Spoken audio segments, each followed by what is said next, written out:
Mickey's big band concert is actually very cute. This kind of reminds me of some of the classic Mickey Mouse shorts where he would play musical instruments in the barnyard with the other barn animals. It's not exactly like that, but the general setup is quite similar.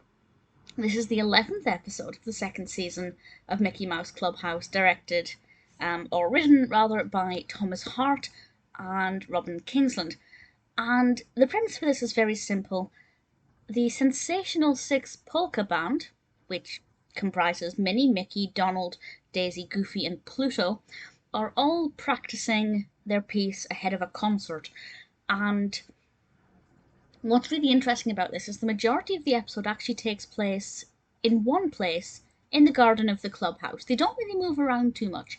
And that sounds like it could be quite dull and quite slow, but actually, because the music is quite lively and entertaining and things do keep going wrong, it does keep the momentum going. And they each have different instruments. For example, there's a ukulele, a trombone, a trumpet, a xylophone, and there's our educational element right there. It's teaching children the names of instruments. Maybe it could even encourage children to take up an instrument. I love any episode of Mickey Mouse Clubhouse that can encourage creativity or further learning.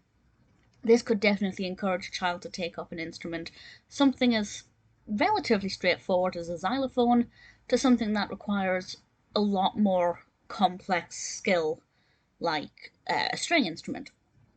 And the problems that arise also give us opportunities for learning. For example, there are some numbers involved with the piano. Minnie is playing the piano and the keys are in the wrong order.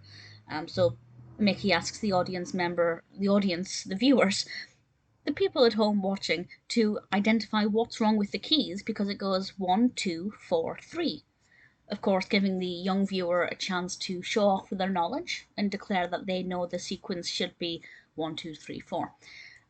It also has an element of inclusivity to it because Donald quite rudely points out early on that Pluto can't possibly take part. They can't be called the Sensational Six because Pluto can't play an instrument, which is true enough. But Pluto actually takes the role as a metronome. A metronome, if you're unaware, basically it's the beat counter. It's the thing that sits on top of a piano that rocks back and forth and kind of looks like a clock pendulum. And Pluto ends up taking on that role to help the Sensational Six keep rhythm. And I think that's a lovely way of looking at roles different people can have, even if they don't play an instrument. Kind of slightly loosely reminded me of School of Rock, where they finally found a role for Summer, even though she wasn't actually musical. Kind of a similar thing there. Very inspiring. The music is really engaging, it's really nice to listen to. One of my favourite bits was when Clarabelle announces the Sensational Six, and Pete gets all excited and says he loves those guys, as if they're like a big rock band and this is their headline act. It amused me a lot. I found it to be very, very pleasing, very educational, very entertaining, interactive as well with the audience.